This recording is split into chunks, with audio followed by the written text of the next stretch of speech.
It's over 9,000!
Welcome, Super Elite Warriors, to Final Forum, a podcast for the discussion of all things Dragon Ball. I am your host, Jelli, an elite recruiting member of the Frieza Force on a mission to find the best warriors from across the galaxy to join the greatest army of all time, and I am joined, as always, by my new recruit co-host.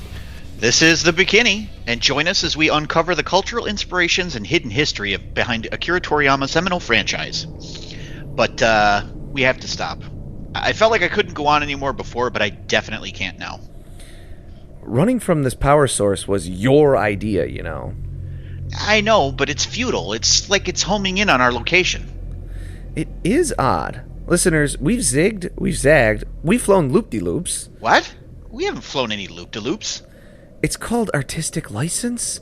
I needed a third thing to add to the list of things we've done. Zigging and zagging is good, but a third thing makes it seem even more dramatic. You could have said that we went full power and flew at top speed. Straight lines aren't as cool as loop-de-loops. That's just a fact. You're lagging behind. Are you really giving up? Yes. I thought if we pushed a little harder, we could outrun that weird glow, regroup, and maybe even figure out a way to find the ship. But I very much cannot go on any further. Okay, I'm sold. We can sit and wait for what comes next. Our doom, most likely.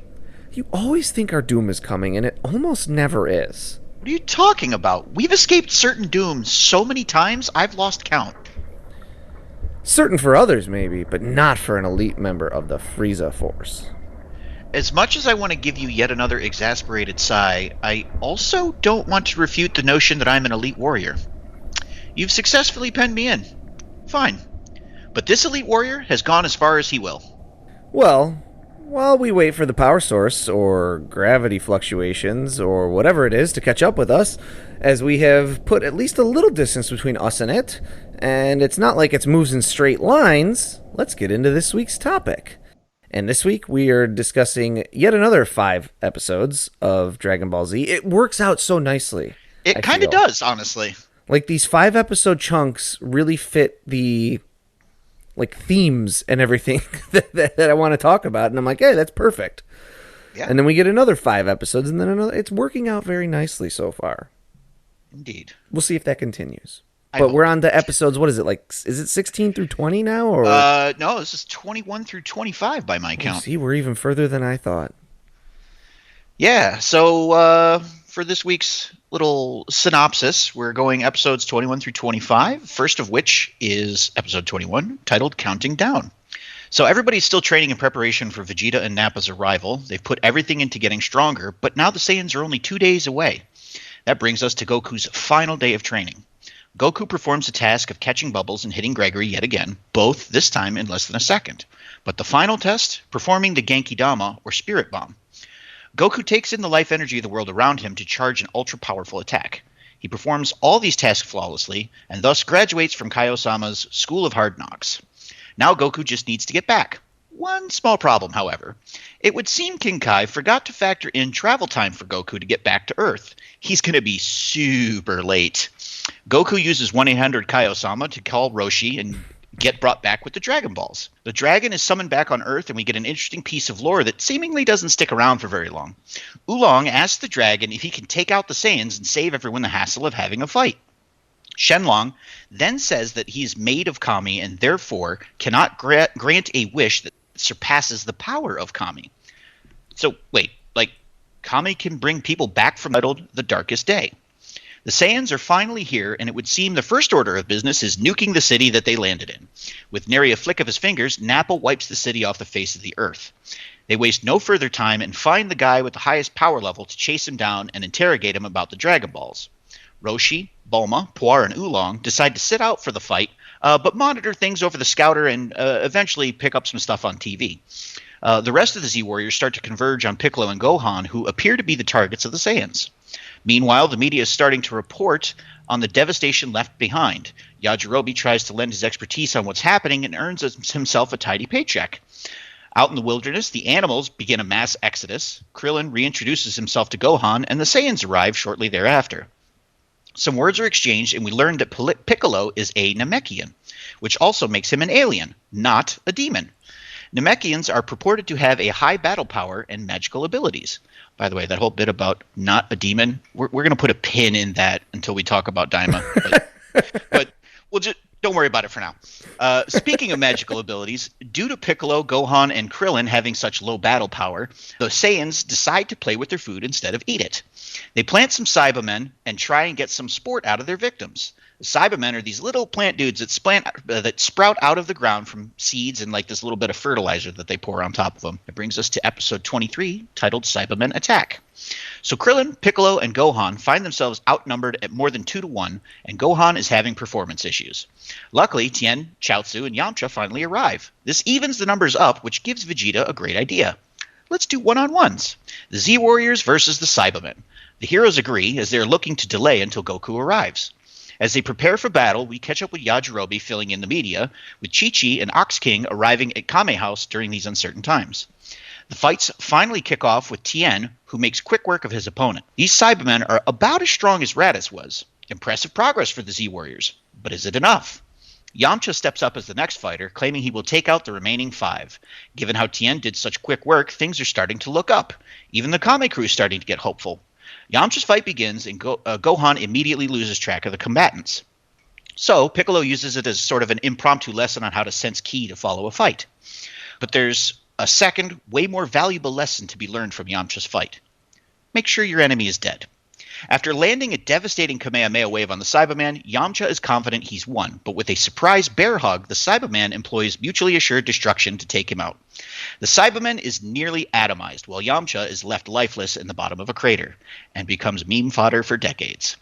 Devastated by the loss of his friend, Krillin decides he's had enough. It brings us to episode 24, titled The Power of Nappa. So within mere hours of the Saiyans' arrival, we've already lost one hero, Yamcha. Krillin, enraged by the loss of his friend, decides to return the favor fourfold. He charges a massive blast and wipes out the remaining Saibamen, except for one, and hopes to catch the Saiyans in the blast as well. This results in some good news and some bad news. The good news is that the Saibamen are pretty much destroyed, and Yamcha can actually be brought back by the Dragon Balls. The bad news is that the blast didn't even scratch the Saiyans. Nappa steps forward as the next combatant, promising to wipe out our heroes in a matter of seconds, and it seems like that's not a bluff. However, Vegeta tells him to leave Piccolo alive. They do need him for the Dragon Balls, after all. There's a quick skirmish between Nappa and Piccolo, and it's clear that Nappa is far stronger than anything they've faced so far. At this point, Goku has passed Princess Snake's castle, so he's only about halfway back. It's starting to look like he might not make it back in time at all. Back on Earth, Nappa is still staring menacingly at our heroes. This is a thing that is going to be happening more often as we get deeper into the series. After a bit of powering up, he decides to take Chaozu out with a burp and then punches off Tien's left hand. When Krillin rushes over to Tien, Nappa catches him in a blast, or nearly catches him in a blast, I should say, that almost ends his life. Chaozu decides that this is far too dangerous for his friends and decides to sacrifice himself a la Saibaman. But Nappa decides to test his durability while he charges his attack. Chaozu gives a final telepathic farewell to Tien before pulling the trigger, giving his life to take down such a dangerous threat. But in the end, he only managed to scuff Nappa's armor. This brings us to our last episode this week, episode 25, titled Sacrifice. Well, the title's appropriate at least. There's been plenty of sacrifice on both sides of the fighting, but it seems like sacrifice is only getting our heroes killed. Tien flies into a rage and tries to take Nappa head on, but instead it almost seems like Nappa's bored and doesn't really even want to fight him. Piccolo, Krillin, and Gohan resolve themselves to watching Nappa for an opening so that they can ambush him. They get their opportunity, but Gohan decides to run away from his big moment. We get a quick cut to Kami's tower, where Kami tells Mr. Popo that he isn't much longer for this world. Back at the fight, Krillin and Piccolo have taken a page from Tien's book and split themselves into 3, hoping a 6-on-1 fight might turn in their favor. But it doesn't seem to matter. Tien takes a painful moment to reflect on his best friend and resolves to take out Nappa with one last Kikoho, pouring everything he has into it, including his will to live. That blast, like so many other things, fails to do the job, and yet another Z-Warrior meets their end on this battlefield. Krillin cries out for Goku, which confuses Vegeta a bit. He decides to put a halt on the fight to get clarification. Is this Goku that they keep calling for, the one that he knows as Kakarot? Why, yes, indeed. This intrigues Vegeta, and he decides that this must be some kind of joke, or maybe, I guess he wants to see how the punchline plays out, and he delays the fight further by 3 hours in order for Goku to have time to arrive and face them. And that's it for this week. One other small thing I do want to add is the action gets a lot more frenetic in these episodes, like you're going to be glued to your screen. Also, the art takes a huge bump, and it is excellent in a lot of these episodes, especially for some of the more fast-paced sequences. Just a feast for the eyes, and I give it 2 thumbs up. These episodes are fantastic. A lot of what we watch, I tend to watch late at night.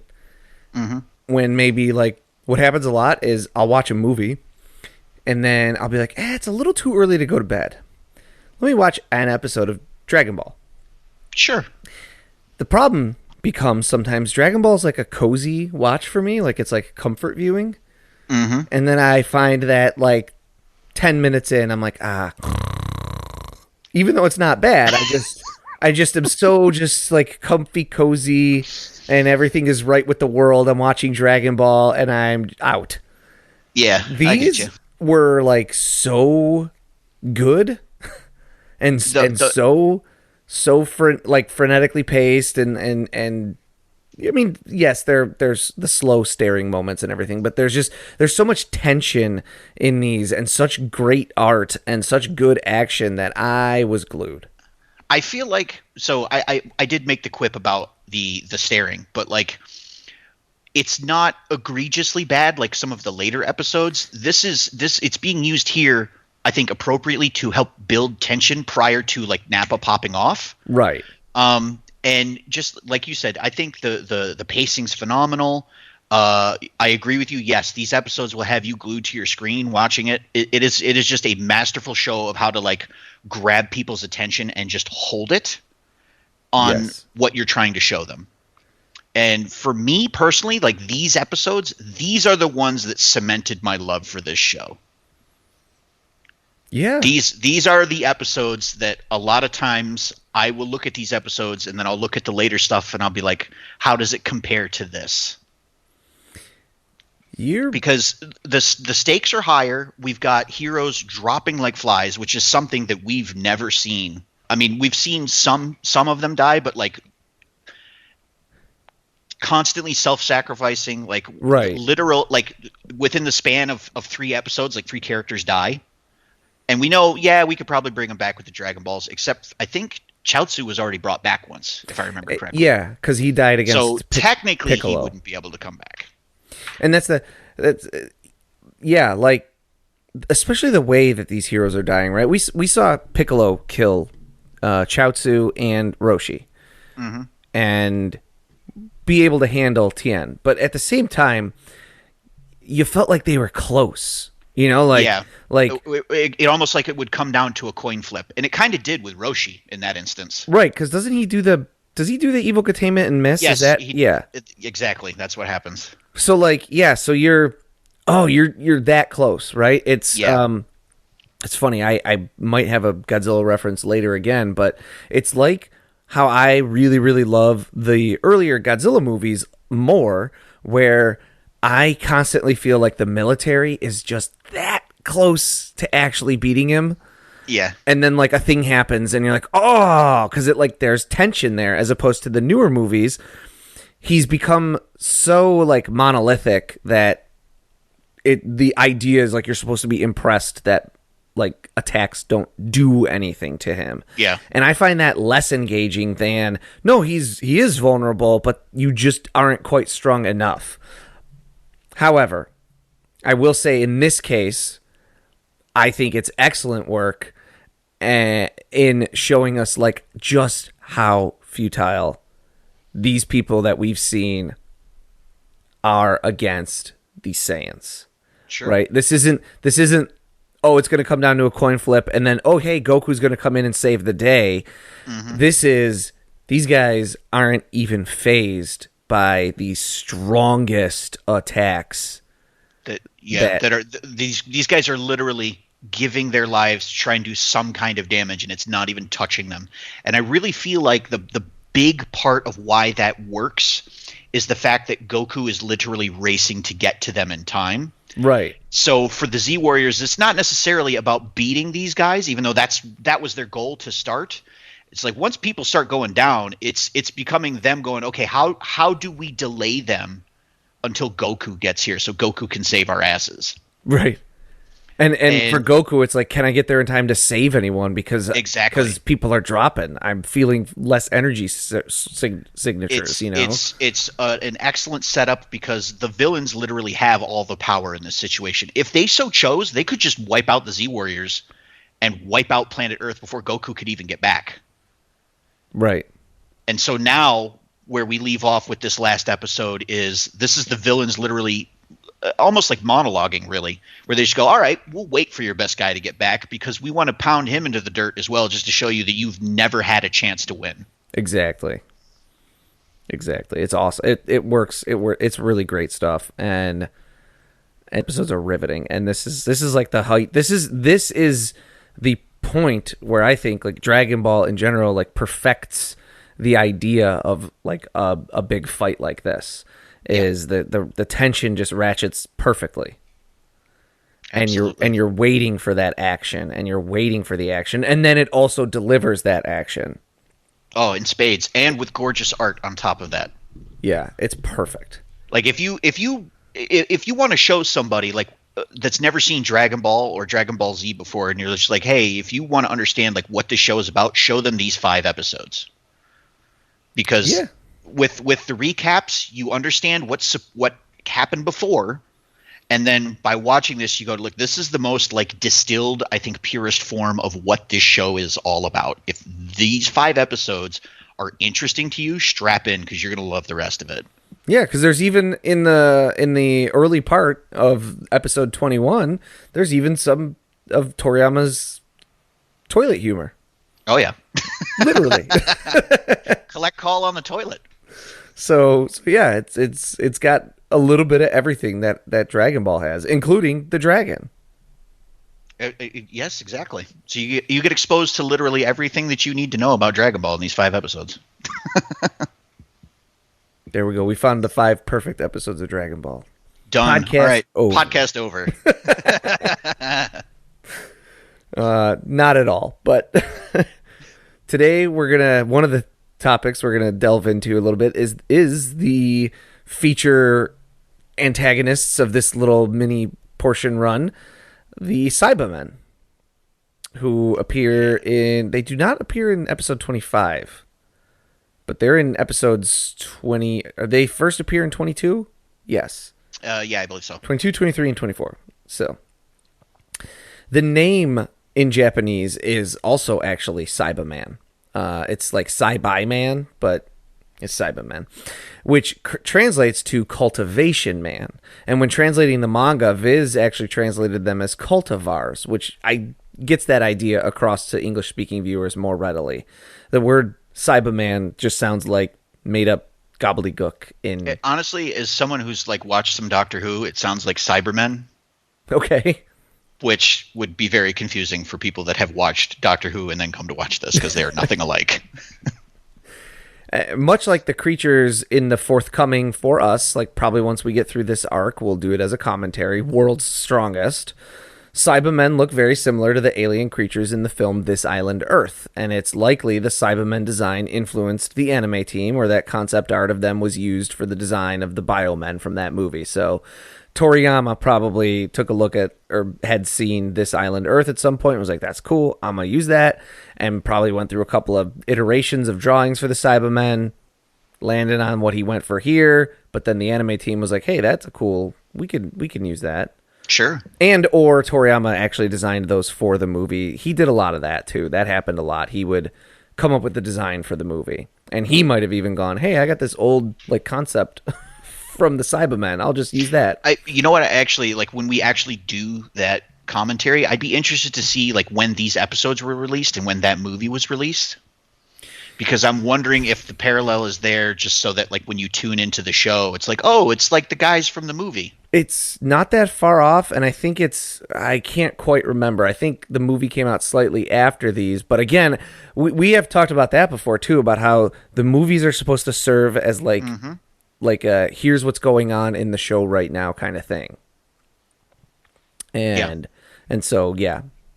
Now, plant monsters in movies Toriyama may have seen are absolutely not entirely uncommon. Now, we know he mostly watched martial arts movies, but a lot of his statements over the years, he definitely watched a lot of science fiction as well. He even, the one point we remember we like picked on him because he said Alien is his favorite movie, but he also said Enter the Dragon is his favorite movie, and he also said Drunken Master is his favorite movie, and he also said, like, he's got... Listen, I maintain the opinion that favorite movie is a tier, not a position. Because I have the same issue. So yeah, he could have easily been inspired by the Biomen from this island Earth, but also Invasion of the Body Snatchers, because the Saibamen are kind of like pod people that grow from pods, or The Thing from Another World, which is the predecessor to John Carpenter's The Thing, actually. Both movies feature monsters that are more plant-like in nature. There's also The Day of the Triffids, which features aggressive plants that can shoot poison, and even they blind the main character in the novel.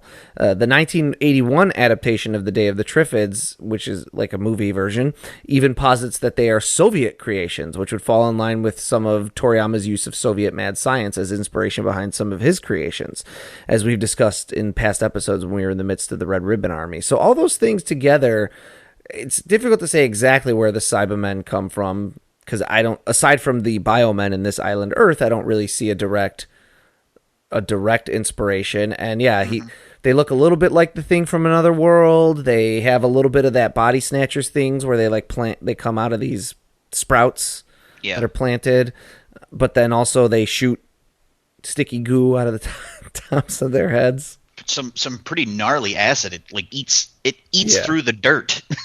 Yeah. Remember also that by this point, Toriyama had done a lot of work on Dragon Quest, so it's entirely plausible that he was asked to design some plant monsters for that franchise and decided to borrow the general concept for Dragon Ball. Also, Osamu Tezuka featured the characters Ayame and Momiji in his manga Lost World, which were plants given intelligence grown into humanoid shape in molds. So the list of possible inspiration points is so varied that it's actually kind of hard to pin down. And this seems like a case of the general idea of a plant monster person just sort of permeating a lot of the entertainment that Toriyama consumed. And so he subconsciously decided to use it for his manga. If we were going to lock in on just a couple of things, we'd point to the Biomen of this island Earth and The Thing from Another World, just kind of looking at how similar the designs seem at a glance to the Saibamen, and even watching the movie, the way that they talk about the monster there is very similar to the Saibamen as well. Yeah, we'll post some pictures on social media for sure. The Thing from Another World just visually is at least in like the head and face, is not that far off. As for shooting acid from their heads, we'd postulate that's inspired by Alien, which Toriyama has admitted is his favorite movie. It would have been in the cultural zeitgeist at the time due to the sequel Aliens, and was already used by Toriyama for some inspiration and will be again in the future. Also, though, termites shoot acid from their foreheads, as do some other insects, which I think is like a few type of beetles. The Saibamen up the stakes by showing us how much our Z fighters have progressed, in that since they're as strong as Raditz, they'd now be able to go toe-to-toe with Raditz, and yet how much further the gap is between them and the larger universe of threats, given how pathetic they are compared to Nappa. And I would add Vegeta to that list, but we haven't even really seen Vegeta do anything on Earth yet. So right. And I think the thing with the Saibamen to note with the acid and like aliens being in the zeitgeist and everything at the time, I think this is a anime only thing that they do. Oh, the head acid? Yeah. Okay. I'm not 100% sure. When we read the anime or the manga adaptation, we will make sure to note, I think. We'll try to remember that anyway. Yeah, we'll try to remember that. But if I'm wrong, I'm wrong. Sorry. But I thought it was an anime or an anime only thing, which would lean further into like, oh, Aliens was popular at this time, you know? Mm-hmm. So there's also various variations of the Saibamen that have appeared in other games. There's, or like mostly the video games, there's the Kawari Men, which are blue Saibamen, and they appear in Dragon Ball Z Assault the Saiyans on Famicom, Dragon Ball Z Legend of the Super Saiyan on Super Nintendo, and Dragon Ball Z Attack of the Saiyans on Nintendo DS. The name refers to kaware, a daikon radish sprout commonly used in sashimi. So there you're sticking with this plant thing. There's Kyokan Man, which are yellow bronze Saibamen who appear in a bunch of the same games and whose name refers to the bulbous portion of an onion or garlic clove. It's sort of like a classification of vegetable. You know, like we talk about like potatoes are tubers, and I think, do we call onions and garlic and something else like bulb vegetables, or is that just, I'm not sure. I don't know enough about. I'm also not a horticulturist, so I can't say for certain. But it's like that. It's the kyoko is not a specific vegetable. It's like a classification kind of vegetables. I do think that Tubermen would have been kind of funny to have as a name as well. Oh, that could have worked, yeah. Although I don't know what they call tubers in Japan. Yeah, somebody can get back to us, I'm sure. There are copy men. They are black Saibamen that can shapeshift and appear as a fake Raditz and fake Frieza in Dragon Ball Z Legend of the Super Saiyan on Super Nintendo. There's Tenin Man, which are blue and pink Saibamen who appear in Legend of the Super Saiyan and Attack of the Saiyans. The name refers to an adjective meaning natural or of the earth, the Tenin. There's Jinku Man, gray Saibamen who appear in Attack of the Saiyans and whose name is the opposite of Tenin Man. The name means artificial. And there are also Super Saibamen, Saiba Brutes, and the Dragon Ball RPG has variants called Red Bell Pepper, Egret, Juggy, Corn, Meads, and Saiba V or 5. I don't know. I don't know what Egret is. I also don't. I'm a little concerned about the name Juggy as well. But I'm not going to pull at that thread, otherwise the sweater of my life may unravel. I know there's an egret bird, but that's spelled differently. Yeah, that's spelled. For those who are listening, the word that we're talking about is spelled E-G-R-A-T, egret, and egret, which is the type of bird, I think is E-G-R-E-T. Is that right? Yes. Close enough? Yeah. Just for the record, everyone is listening because we're not a video podcast, so. Well, I mean, we end up on YouTube. Oh, I guess they're just staring at the title card the whole time, so. Yes. Technically, I guess you're right. So I don't know what that is, and yes, Juggy, I don't know about that, and Mead, I mean, Mead, I think Mead of the drink an mead. alcohol, right? Yeah, but it's made from which is made from like honey and fruit, I think. Yeah. So who knows? Maybe those are all puns and we don't get it. Yeah, maybe somebody should look into like the cultural inspirations behind what the video games. Yeah, you know, maybe at some point. I mean, maybe when we talk about those games, we'll look into that more and try and see if we can figure it out. But that might also be a thing where it's hard for us to do because we don't speak Japanese, so we don't know like true what these. Also, is it really worth spending this much time on throwaway characters that are about as strong as Raditz? Nappa seemed to think so. He was very concerned that Vegeta killed the one. Yeah, he seemed like overall kind of sympathetic towards them in a way, I guess. Yeah. I wonder if that's foreshadowing in some way.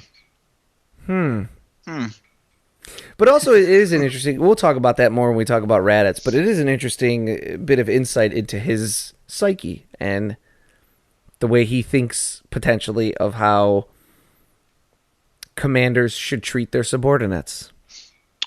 Yeah, it's. I think it's bullcrap. I think you should treat your subordinates like dirt. There's I mean, it's not just the Saibamen. Like, there's a lot of little moments with Vegeta that really give you like a sense of his personality at this point. Mm-hmm. I'm really enjoying seeing this version of him again after not seeing it for so long. Yeah. But so yeah, the Saibamen, I like very much dig that they up the stakes because, and I dig the way that they do it because having the Z fighters just kind of knock their heads against Nappa and Vegeta as if they were brick walls wouldn't work without the Saibamen, I don't think. Because we know already that when Raditz showed up, he would have bodied any one of those people easily. Yeah. So yeah, okay, so the Saiyans would be at least as strong as Raditz, who cares? Now you bring in the Saibamen and you show like Yamcha going toe to toe with more than one of them and Krillin wiping out almost all of them. I think it was 4 left at that point. I think he got 3. 1 ran into like a little cave. Yeah. And then he also hit the Saiyans with that. So he's splitting that blast 6 ways. Yeah. And he only missed with 1. So you show Krillin able to defeat them. Now he says he puts everything he has into the blast, but still, in a blast, he is able to defeat a fighter as strong as Raditz. I also want to point out that like Piccolo's special beam cannon took Raditz out, but think about the charge time on that. It was a good chunk of the episode, right? Whereas Krillin does it in a matter of seconds. Yes, that's another good point. To just kind of highlight how much stronger these guys have gotten. Right. So now you bring in these characters that they explicitly say these guys are as strong as Raditz, and all of our Z fighters can handle them. Mm-hmm. And if it had been just as strong as Raditz, they wouldn't even need Goku. Yeah. And then you have them go up against these other 2 guys, and it's like me fighting a brick wall. Like, it's not brick wall's probably going to win. And so I think they're an excellent like literary tool or whatever, however you want to call it. Yeah, no, like, just like we've been saying, like they're an excellent use of established knowledge. I mean, they're basically like jobbers in wrestling, just to show how strong our heroes are as sort of like a benchmark. So that when they get the absolute crap kicked out of them, it just helps to sell the fact that Nappa and Vegeta are that much stronger.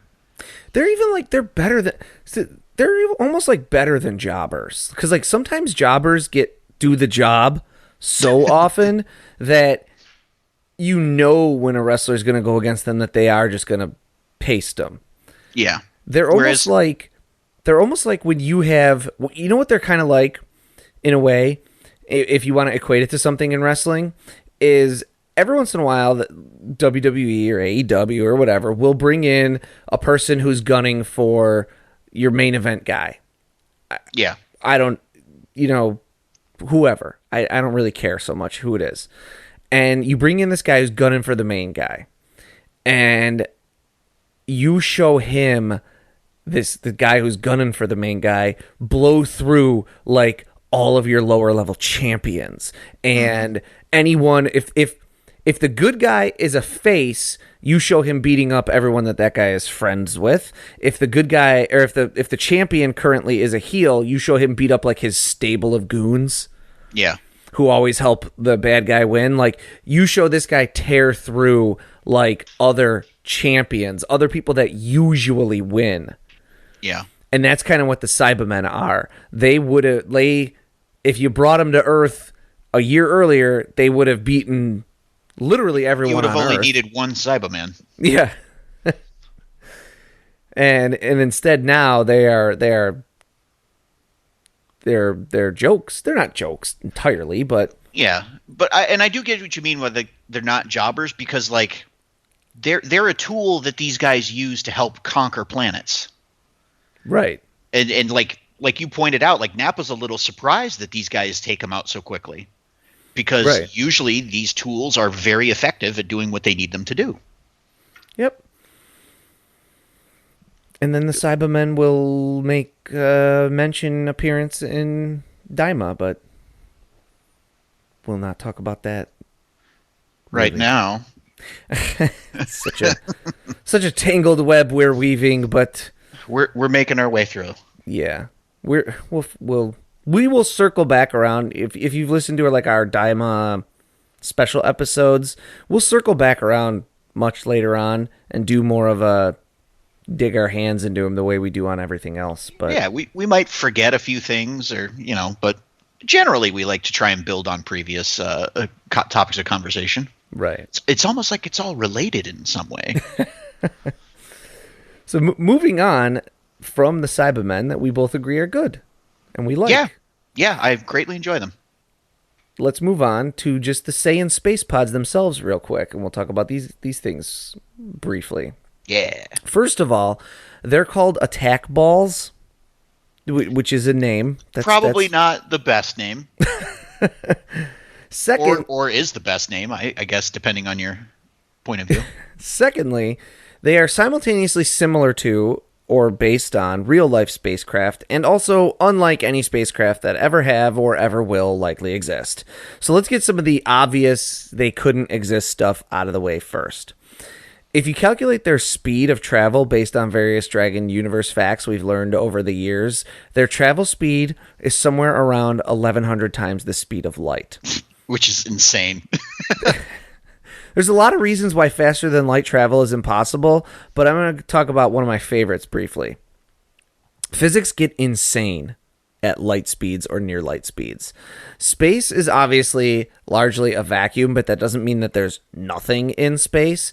And if a space pod were to make contact with any matter moving at 1,100 times the speed of light, or even at the speed of light, the resultant explosion would wipe out everything nearby, as it would instantly plasmatize the matter and create a fusion bomb. There's a really fun article I read. I'll try and remember to post it to our social media one time. I was at a baseball game, actually, and I forget how it came up, but I was like, what? I honest to God was like, what if a guy threw a ball at the speed of light? There's actually an article written about that. Nice. That you can find online. If a pitcher threw a fastball at the speed of light. And it starts with all these like first of all, let's ignore acceleration. Let's ignore what it would do to the human body to have your arm moving at the speed of light. And let's just say that he throws the pitch, and the absolute instant it leaves his hand, it instantaneously accelerates to the speed of light, so that we don't have to worry about all that stuff. It's all about how fast the fastball moves and how it causes the molecules in the air to smash into one another, creating a series of nuclear explosions that would vaporize the entire city where the pitch was thrown. Awesome. And so if you're moving at 1,100 times the speed of light and you nick literally anything in space, you're creating a nuclear explosion. Just want to point out to folks, in any given square meter of space, there's at least a few molecules. So, impossible. Now, secondly, in another way that these things couldn't exist, they have almost no visible life support systems or heat shields or anything that would be required for a ship that travels through space to land on other planets. Heat shields we could potentially explain away with their metallurgy, Saiyan metals impervious to the heat of re-entry or something.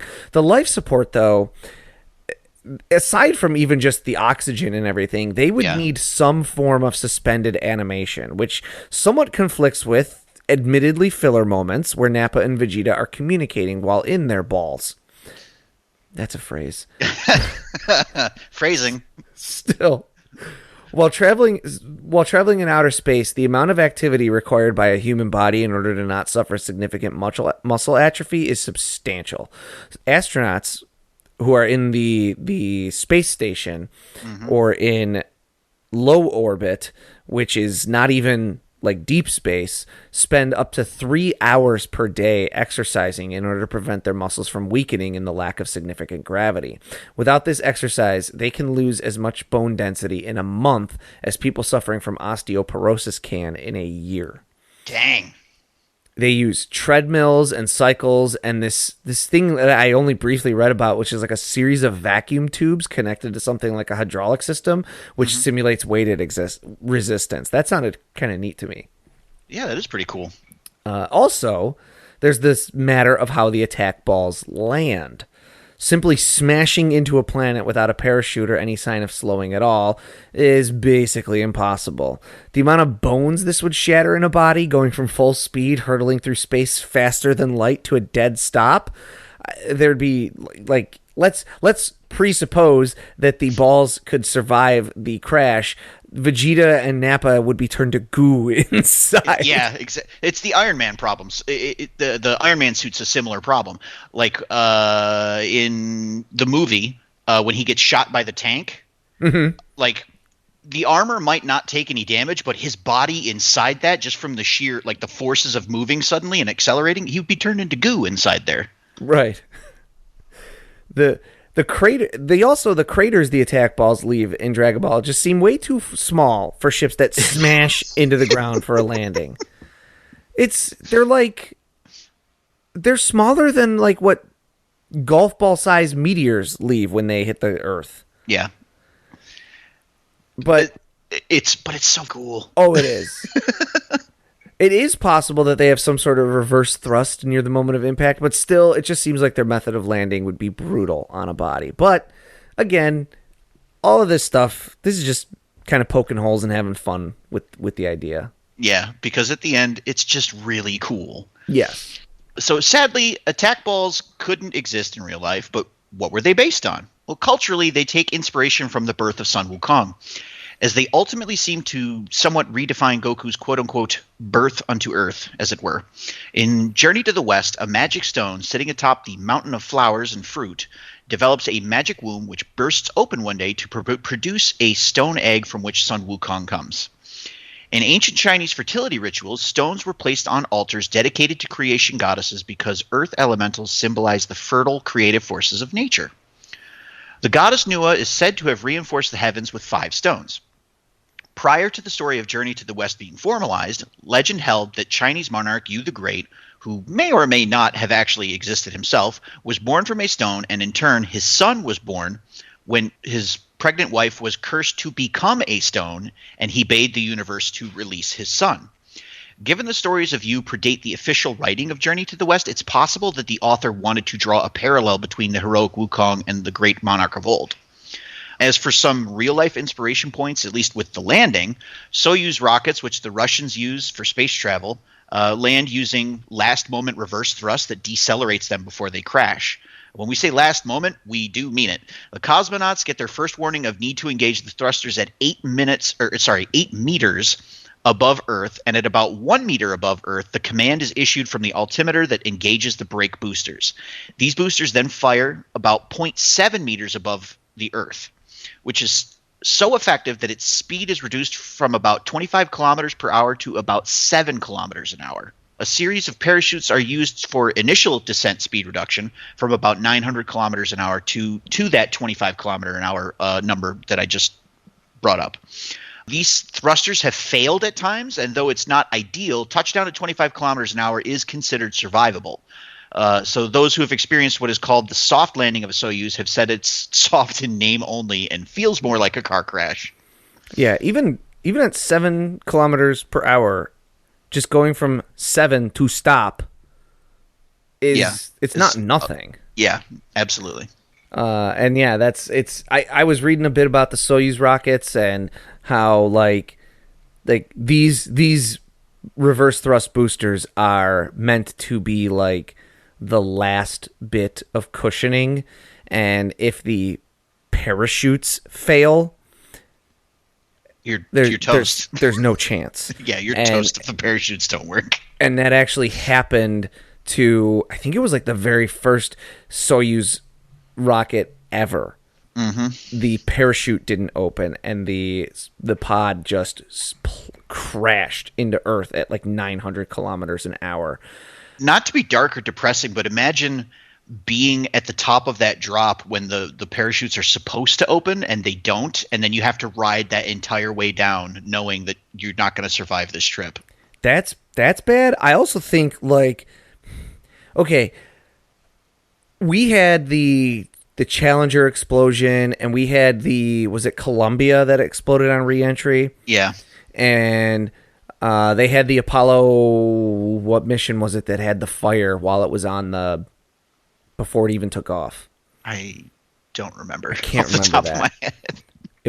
I think it was like 9. I want to say it was 9. It was like shortly before, because 11 got it to the moon. It was like shortly before the one that got to the moon, I think.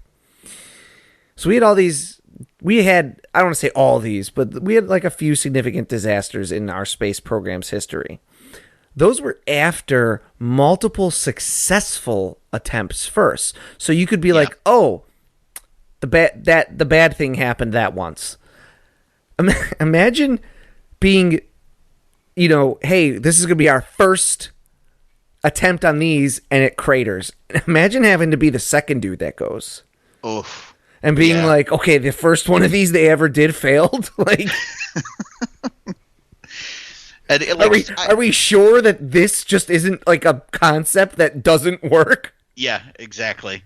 And I mean, and like some people are like, I don't think it was really that great that they used animals to start at first. It's like, well, I mean, because we kind of just had to check and make sure that our math was right in a way. And then at the same time, we wanted to make sure that if we got people up there, that they would be able to survive while up there. So it's not a science is messy, I guess, is what I'm getting at.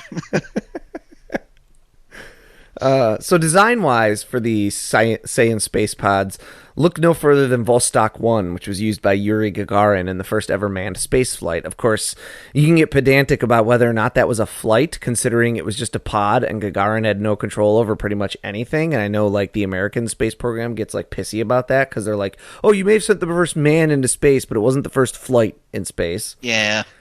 But it was the first time a human being entered space. Toriyama, like most people, would probably have been very intrigued by the space race of the 1960s, and there's little doubt he'd have seen the design of Vostok 1 somewhere along the way. And if you look it up, I mean, it's a round pod with a giant glass like window on the front of it. It looks so much like a Saiyan Space Pod that it's hard to imagine.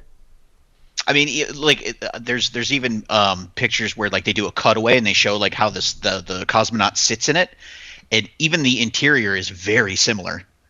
Yeah, it's hard to think that it was anything else. Yeah. So we will make sure we post up pictures to our social media. But yes, it's difficult to imagine that at some point Toriyama didn't also get like the space race fever, and I mean, that his love for sci-fi, I'm sure played a part in that. Right, and just kind of squirreled that in the back of his brain, and then busted it out later for these space pods, which there's actually a really good episode of Kanzenshu, the podcast that I'm going to plug for a minute on our show, driving our own listeners away.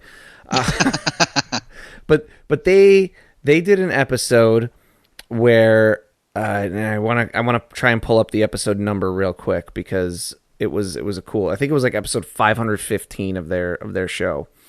They brought on a guy who works for NASA and had them talk about space travel in Dragon Ball. Mm-hmm. And it was just a fun like it was the exact kind of episode that I want to do with a physicist someday, talking about Goku hitting that truck. I'm not letting this go until we get a physicist on this show and we talk about Goku hitting that truck. I'm pretty sure he would have slowed down or bounced up and should have won that tournament. All right, we'll put that on the to-do list because I would love to have that discussion. That sounds great. But I want to do it like with everything too. Like we would talk about a lot of things. Like, okay, very often there's characters that like pick up entire mountains. Yeah. Pretty sure that's impossible, because even if you're strong enough, wouldn't the mountain just like crumble around the stress points? You would think. You would think. But is there anywhere on Earth where that would be possible? Maybe they're so strong that not only are they lifting the mountain, but they're holding it together. Maybe. See, but those are the kinds of... I'd like to get a physicist and just talk about, like have a silly, fun, but insightful and interesting discussion about physics in Dragon Ball. And so Kanzenshu did that. They had a fun discussion about space travel in Dragon Ball. So I just wanted to mention that, because we did a little bit of that just now, though, with, like, the impossibility of Saiyan Space Pods. I mean, we did just talk about a baseball causing chain nuclear explosions. So, we definitely kind of did that. Saiyan Space Pods are cool, though. Like you said, they definitely get the pass on the rule of cool. Oh, yeah, for sure. Where something is allowed to not make sense if it's cool. Yes. Saiyan Space Pods are cool. Absolutely. Crashing into it. And then later on, when they, like, and we might repeat this then, but, like, when you see that on Frieza-controlled planets, they have, like, little a pads giant cushion for them that are designed for them to into. Mike, the discussion I want to have with the physicist is, what could that pad possibly be made out of? Unobtainium, of course. There are things like that'd be an interesting discussion to have with someone, because I feel like there are,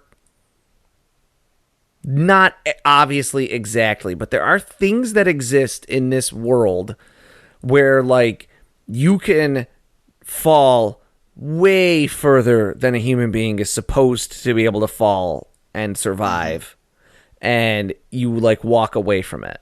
I feel like there's those giant pads, they're, like, mostly filled with air, and you hit them and, like, the air, like, blows out of them at a rate that's, like, slow enough that it's basically, like, being cushioned by you basically get slowed down in the last, you essentially get slowed down in the last, like, 10 feet of your fall.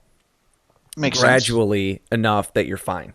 Yeah, I mean, like, the discussion doesn't have to be, like, what material is it? It could absolutely be, like, what kind of, like, how would you even begin to design something like that? Yes, exactly. That's what those discussions would all be. I want to do those someday. Those are bucket list things. This episode is just turning us in, or this episode is just us, like, pitching an awesome episode for the future, and I'm here for it. Listen, if you're out there listening and you're a physicist and you want to come on and talk to us about Dragon Ball physics, please reach out to us, is all I'm saying. That would be amazing.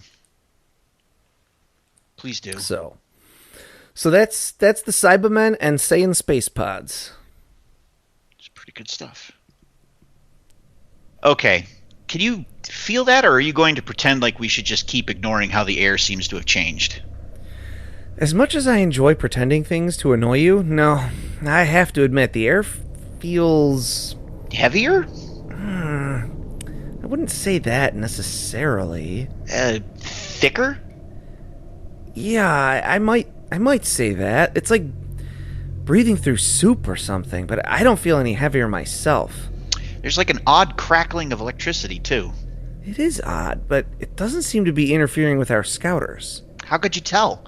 We've been out of range of any other scouters for months. We have no signal. We have no idea if our broadcasts are actually getting to anybody. I just meant I can still read your power level and vitals just fine, so I think they're working more or less. I'd say more less than more at this point. Well, in any event, that blue light is basically right on top of us. If we're going to face our doom, as you might say... Might? No. I would say it. I will say it. We're going to face our doom. Well, in that case, I'd rather walk to meet it than wait for it. How about you? I'd prefer to have every moment of life I could possibly have before dying, please. Well, too bad. On your feet. We're walking in. I continue to have bad feelings about this. Will we find our doom inside the planet's gravity source? Find out next time and help us achieve our final forum.